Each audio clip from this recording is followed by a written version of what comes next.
Good morning students, मैं Taruna vermi ਅੱਜ ਫਿਰ ਲੈਸਨ ਨੰਬਰ 4 ਦੀ ਫਸਟ ਵੀਡੀਓ ਲੈ ਕੇ ਤੁਹਾਡੇ ਕੋਲ ਹਾਜ਼ਰ ਹੋਈ ਹਾਂ। ਲੈਸਨ ਦਾ ਨਾਮ ਹੈ ਕਾਰਬਨ ਅਤੇ ਇਸ ਦੇ ਯੌਗਿਕ। ਇਸ ਦੇ ਵਿੱਚ ਅਸੀਂ ਕਾਰਬਨ ਬਾਰੇ ਪੜਾਂਗੇ। ਦੇਖੋ ਬੱਚੋ, ਕਾਰਬਨ ਜਿਹੜਾ ਤੱਤ ਹੈ ਇਸ ਦਾ ਰਸਾਇਣਿਕ ਸੰਕੇਤ ਮੈਂ ਲਿਖਿਆ ਹੋਇਆ ਤੁਹਾਡੇ ਸਾਹਮਣੇ C। ਠੀਕ ਹੈ ਜੀ। ਪਰਮਾਣੂ ਅੰਕ ਹੈ 6। ਇਲੈਕਟ੍ਰੋਨਿਕ ਵੰਡ ਇਹਦੀ ਹੈ ਪਹਿਲੇ ਸ਼ੈਲ 'ਚ 2 ਇਲੈਕਟ੍ਰੋਨ ਤੇ ਦੂਸਰੇ ਵਿੱਚ 4। ठीक, फिर इस तो बाद असी अगला करांगे, पर पहला इस तो असी करांगे किताब दे विच सानू की दिता होया। किताब दे विच है कार्बन अते इस दे यौगिक बारे दिता होया भी जिहड़े सारियां रचनावां जिहड़ियां ये तां तुहानूं पता भी हर सजीव दे विच जिहड़ी है ओह कार्बन हुंदी ही हुंदी है। किसी भी सजीव वस्तु नूं लै लो, ठीक है जी। सारियां सजीव रचनावां भी कार्बन ते आधारित हैं। धरती की पेपड़ी और वायुमंडल विच भी कार्बन हुंदी है, पर बहुत थोड़ी मात्रा च हुंदी है। जिहड़ी पेपड़ी है धरती की उस खनिजां के तौर पर हुंदी है कार्बन, जिवें कार्बोनेट है, हाइड्रोजन कार्बोनेट है, कोला है, पेट्रोलीयम है। ठीक जी। तो उस किवें है धरती की पेपड़ी सिर्फ 0.02%।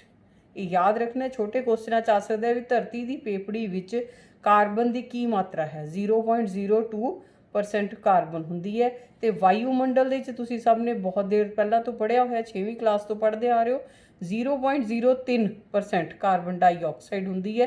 तो मतलब कुदरत दे विच इन्नी घट मात्रा च कार्बन होने के बावजूद भी कार्बन जिहड़ी है हर सजीव च किवें पाई जाती है, क्यों इन्नी इंपॉर्टेंट है बच्चों? इसका सब तो ज़्यादा जिहड़ा है कारण वो यह है भी इसकी जिहड़ी इलैक्ट्रॉनिक वंड की है जी 2 और 4।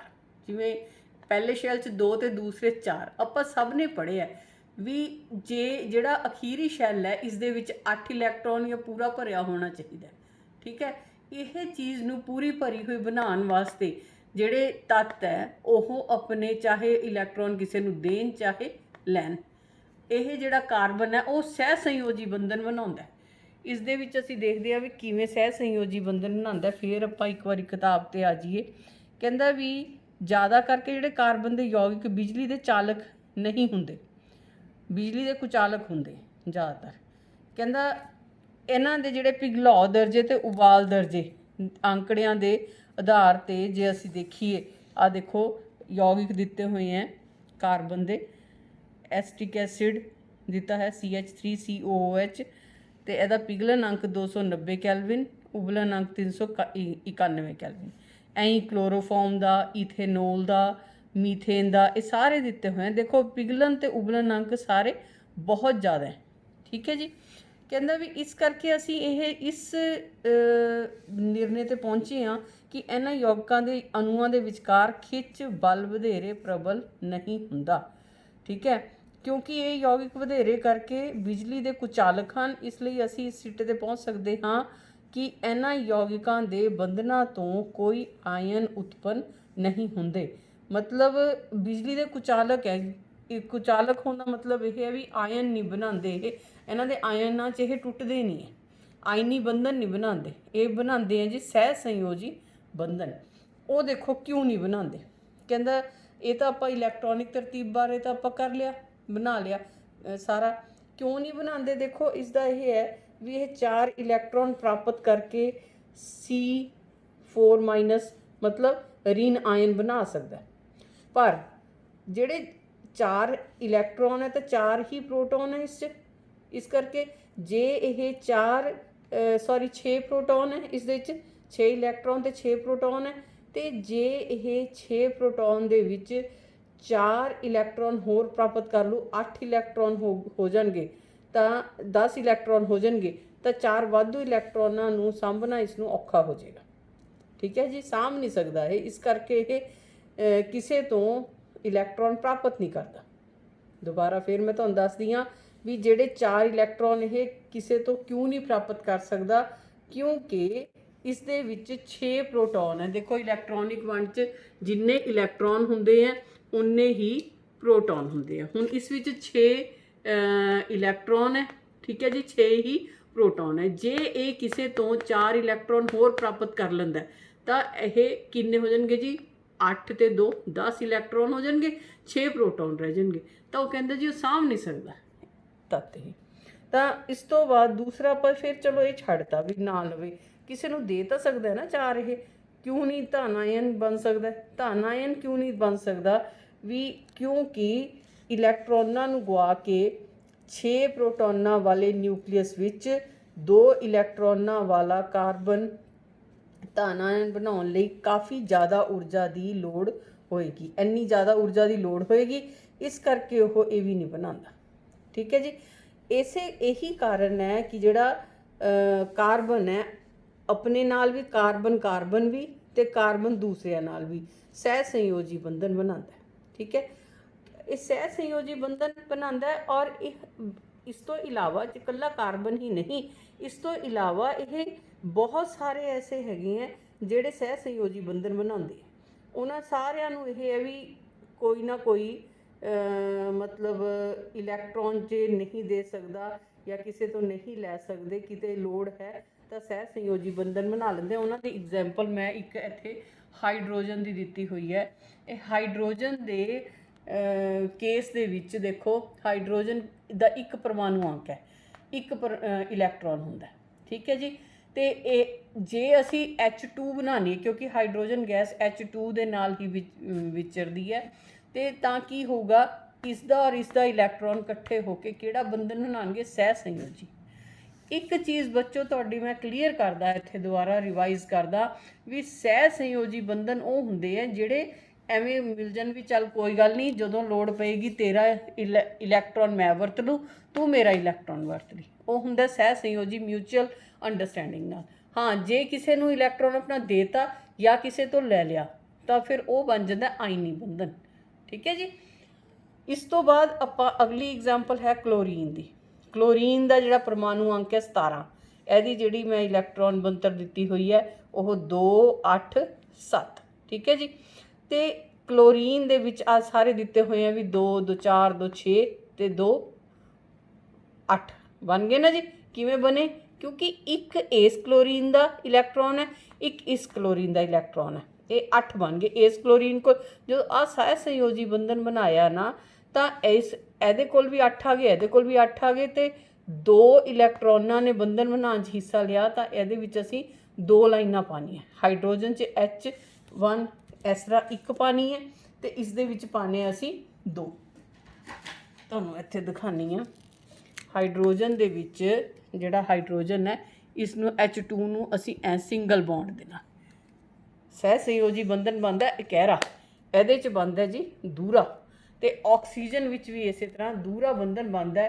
ਇਹਦੀ ਵੀ ਜਿਹੜਾ ਪਰਮਾਣੂ ਅੰਕ 8 ਹੈ, ਤੇ ਜਿਹੜਾ 2 ਔਰ ਪਹਿਲੇ ਸ਼ੈਲ 'ਚ 2 ਤੇ ਦੂਸਰੇ 'ਚ 6। ਇਸ ਕਰਕੇ ਇਹ ਇੱਕ ਦੂਸਰੇ ਤੋਂ ਹੈਲਪ ਲੈ ਕੇ ਦੋਨੋਂ ਆਕਸੀਜਨ 2 ਇਹ 4 ਹੋ ਗਏ, ਤੇ 2 ਇਹ ਹੋ ਗਏ। ਕਿੰਨੇ? 4 ਤੇ 2 6 ਤੇ 2 8। ਐਵੇਂ 4 ਤੇ 2 6 ਤੇ 2 8। ਕਿੰਨੇ ਇਲੈਕਟ੍ਰੋਨਾਂ ਨੇ ਭਾਗ ਲਿਆ ਦੋਨੋਂ ਪਾਸੇ? 2 ਇਹਦੇ 2 ਇਹਦੇ। ਤਾਂ ਇਹ ਦੂਹਰਾ ਬੰਧਨ ਬਣ ਗਿਆ। ਤੇ ਜੇ ਅਸੀਂ ਇਸ ਦੇ ਨਾਲ ਇੱਕ ਹੋਰ ਐਗਜ਼ਾਮਪਲ ਤੁਹਾਡੇ ਇਹਦੇ 'ਚ ਦਿੱਤੀ ਹੋਈ ਹੈ ਨਾਈਟ੍ਰੋਜਨ ਦੀ। ਜੇ ਅਸੀਂ ਨਾਈਟ੍ਰੋਜਨ ਦਾ ਦਿਖਾਈਏ, ਨਾਈਟ੍ਰੋਜਨ ਦਾ ਜਿਹੜਾ ਪਰਮਾਣੂ ਅੰਕ ਹੈ ਉਹ ਕਿੰਨਾ ਜੀ? 7। ਠੀਕ ਹੈ। 7 ਪਰਮਾਣੂ ਅੰਕ ਹੋਣ ਦੇ ਨਾਲ ਉਹਦੀ ਜਿਹੜੀ ਇਲੈਕਟ੍ਰੋਨਿਕ ਬਣਤਰ ਹੈ ਉਹ 2 ਔਰ 5 ਹੋਏਗੀ। ਹੁਣ ਇਹਨਾਂ ਨੇ ਦੇਖੋ ਦਿੱਤਾ ਹੈ ਨਾ, ਇੱਥੇ 3 ਇੱਧਰ 2 ਇੱਧਰ ਇਲੈਕਟ੍ਰੋਨ, 5 ਇਹਦੇ ਕੋਲ ਹੈ, 5 ਇਹਦੇ ਕੋਲ ਹੈ ਬਾਹਰਲੇ ਸ਼ੈਲ 'ਚ। ਸੰਯੋਜਿਕ ਸ਼ੈਲ ਉਹ ਹੁੰਦਾ ਜਿਹੜਾ ਸਭ ਤੋਂ ਬਾਹਰਲਾ ਹੋਵੇ, ਜਿਹੜੇ ਸ਼ੈਲ ਵਿੱਚ ਇਲੈਕਟ੍ਰੋਨ ਜਿਹੜਾ ਪਾਰਟਿਸਿਪੇਟ ਕਰਨ ਬੰਧਨ ਬਣਾਉਣ 'ਚ, ਉਹਨੂੰ ਸੰਯੋਜੀ ਸ਼ੈਲ ਕਹਿੰਦੇ। ਠੀਕ ਹੈ, ਸਭ ਤੋਂ ਬਾਹਰਲਾ ਸ਼ੈਲ। ਤਾਂ ਉਹਦੇ ਵਿੱਚ ਇਹ ਦੋਨੋਂ ਨਾਈਟ੍ਰੋਜਨ ਮਿਲ ਕੇ 3 ਉਹਦੇ ਆਪਸ ਦੇ ਵਿੱਚ ਇੱਕ ਦੂਸਰੇ ਨਾਲ ਬੰਧਨ ਬਣਾ ਲੈਂਦੇ ਆ। ਤਾਂ ਉਸਦੇ ਸਹਿ ਸੰਯੋਜੀ ਬੰਧਨ ਦੇ ਵਿੱਚ ਕਿੰਨੇ ਇਲੈਕਟ੍ਰੋਨਾਂ ਨੇ ਪਾਰਟਿਸਿਪੇਟ ਕੀਤਾ? 3 ਨੇ। ਇਸ ਕਰਕੇ ਇਹਦੇ ਵਿੱਚ ਕਿੰਨੀਆਂ ਆ ਜਾਣਗੀਆਂ ਲਾਈਨਾਂ? 3। ਠੀਕ ਹੈ, 3 ਲਾਈਨਾਂ ਦੇ ਨਾਲ ਮਤਲਬ ਤੀਰਾ ਸਹਿ ਸੰਯੋਜੀ ਬੰਧਨ। ਉਸ ਤੋਂ ਬਾਅਦ ਦੇਖੋ ਅਮੋਨੀਆ ਦਾ ਜਿਹੜਾ ਅਣੂਸੂਤਰ ਹੈਗਾ NH3 ਹੈ, ਤੇ ਇਹਦੇ ਵੀ ਅਸੀਂ ਇਲੈਕਟ੍ਰੋਨਿਕ ਬਣਤਰ ਇਸੇ ਤਰ੍ਹਾਂ ਲਿਖ ਸਕਦੇ ਹਾਂ। ਉਸ ਤੋਂ ਬਾਅਦ ਆ ਗਿਆ ਜੀ ਮੀਥੇਨ। ਮੀਥੇਨ ਜਿਹੜਾ ਹੈ ਸਭ ਤੋਂ ਸਰਲ ਕਾਰਬਨ ਹਾਈਡਰੋਕਾਰਬਨ ਕਿਹਾ ਜਾਂਦਾ ਹੈ। ਵੈਸੇ ਤਾਂ ਅਸੀਂ ਅੱਗੇ ਵੀ ਕਰਾਂਗੇ ਇਸ ਨੂੰ, ਇਸ ਦਾ ਵੀ ਕਿਵੇਂ ਇਹ ਬਣਦੇ ਆ ਬੰਧਨ ਵੀ। ਇਸ ਦੇ ਵਿੱਚ ਸਹਿ ਸੰਯੋਜੀ ਬੰਧਨ ਬਣਾਇਆ। ਦੇਖੋ ਕਾਰਬਨ ਦੇ ਕੋਲ 4 ਇਲੈਕਟ੍ਰੋਨ ਹੈ ਬਾਹਰਲੇ ਸ਼ੈਲ 'ਚ, ਇਹਨੇ ਫਿਰ 4 ਹਾਈਡਰੋਜਨਾਂ ਦੇ ਨਾਲ ਆਪਣੇ ਆਪ ਨੂੰ ਜੋੜ ਲਿਆ। ਇਸ ਹਾਈਡਰੋਜਨ ਨੇ ਵੀ ਇੱਕ ਦੇਤਾ, ਇਸਨੇ ਵੀ ਇੱਕ ਦੇਤਾ, ਇਸਨੇ ਵੀ ਇੱਕ ਦੇਤਾ, ਇਸਨੇ ਵੀ ਇੱਕ ਦੇਤਾ। ਹਾਈਡਰੋਜਨ ਕੋਲ ਵੀ 2 ਹੋ ਗਏ, ਪਹਿਲਾ ਸ਼ੈਲ ਪੂਰਾ ਭਰਿਆ ਹੋ ਗਿਆ। ਇਹਦਾ ਵੀ, ਇਹਦਾ ਵੀ, ਇਹਦਾ ਵੀ ਸਹਿ ਸੰਯੋਜੀ ਬੰਧਨ ਬਣਾਉਣ ਨਾਲ। ਤੇ ਕਾਰਬਨ ਦੇ ਕੋਲ ਵੀ 2, 2 4, 2 6 ਤੇ 2 8 ਹੋ ਗਏ ਬਾਹਰਲੇ ਸ਼ੈਲ 'ਚ। ਮਤਲਬ ਇਹ ਹੈ ਵੀ ਕਾਰਬਨ ਜਿਹੜੀ ਹੈ ਉਹ ਕੱਲਾ ਮਤਲਬ ਸਹਿ ਸੰਯੋਜੀ ਬੰਧਨ ਜਿਹੜਾ ਹੈ ਬਣਾਉਂਦੀ ਹੈ, ਉਹ ਦੂਸਰੇ ਤੱਤਾਂ ਨਾਲ ਵੀ ਬਣਾਉਂਦੀ ਹੈ, ਆਪਣੇ ਆਪ ਨਾਲ ਵੀ। ਇਹ ਆਪਾਂ ਅੱਗੇ ਜਾ ਕੇ ਆਪਾਂ ਕਰਦੇ ਹਾਂ। ਇਸ ਤੋਂ ਬਾਅਦ ਅਸੀਂ ਕਰਨਾ ਕਾਰਬਨ ਦੇ ਭਿੰਨ ਰੂਪ।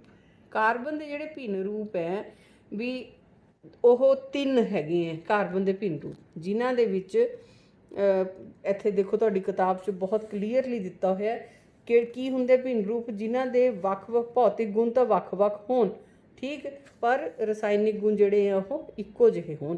ਕਾਰਬਨ ਤੋਂ ਹੀ ਬਣੇ ਹੋਏ ਆ ਪਰ ਦਿਖਣ 'ਚ ਔਰ ਗੁਣ ਉਹਨਾਂ ਦੇ ਬਿਲਕੁਲ ਅਲੱਗ ਹੈ। ਜਿਵੇਂ ਇਹ ਗ੍ਰੇਫਾਈਟ ਹੈ, ਗ੍ਰੇਫਾਈਟ ਕਾਰਬਨ ਦਾ ਭਿੰਨ ਰੂਪ ਹੈ, ਹੀਰਾ ਵੀ ਕਾਰਬਨ ਦਾ ਭਿੰਨ ਰੂਪ ਹੈ, ਪਰ ਹੀਰਾ ਜਿਹੜਾ ਹੈਗਾ ਉਹ ਬਹੁਤ ਸਖਤ ਹੁੰਦਾ ਹੈ, ਗ੍ਰੇਫਾਈਟ ਜਿਹੜਾ ਹੈਗਾ ਉਹ ਨਰਮ ਹੁੰਦਾ ਹੈ। ਗ੍ਰੇਫਾਈਟ ਜਿਹੜਾ ਹੈ ਉਹ ਬਿਜਲੀ ਦਾ ਸੁਚਾਲਕ ਹੈ, ਹੀਰਾ ਬਿਜਲੀ ਦਾ ਕੁਚਾਲਕ ਹੈ। ਗ੍ਰੇਫਾਈਟ ਜਿਹੜਾ ਤੁਹਾਡੀ ਪੈਨਸਲਾਂ ਦਾ ਸਿੱਕਾ ਹੈ ਉਹ ਕਾਲੇ ਰੰਗ ਦਾ ਹੁੰਦਾ ਹੈ, ਹੀਰਾ ਜਿਹੜਾ ਹੈਗਾ ਬਹੁਤ ਚਮਕਦਾਰ ਹੁੰਦਾ ਹੈ। ਇੱਕ ਤੀਸਰਾ ਵੀ ਕਾਰਬਨ ਦਾ ਭਿੰਨ ਰੂਪ ਹੈ ਜਿਸ ਨੂੰ ਕਹਿੰਦੇ ਅਸੀਂ ਫੁਲਰੀਨ।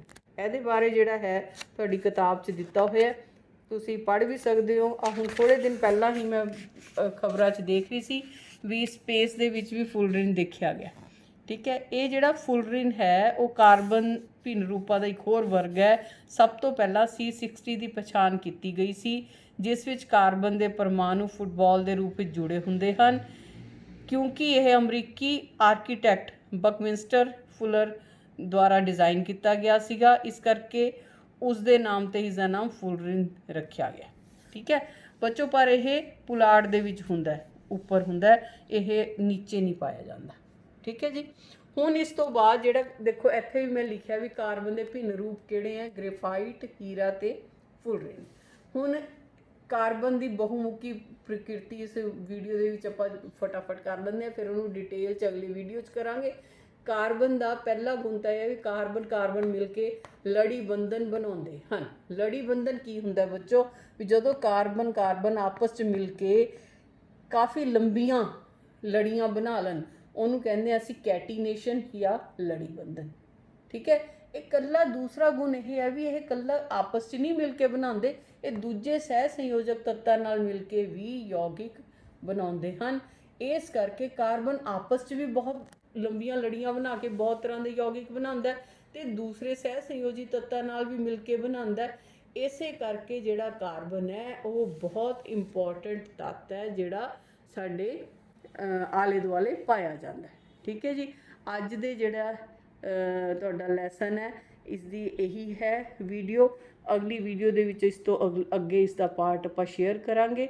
ਮੈਨੂੰ ਹੋਪ ਹੈ ਕਿ ਤੁਸੀਂ ਇਸ ਨੂੰ ਪਸੰਦ ਕਰੋਗੇ। Thank you.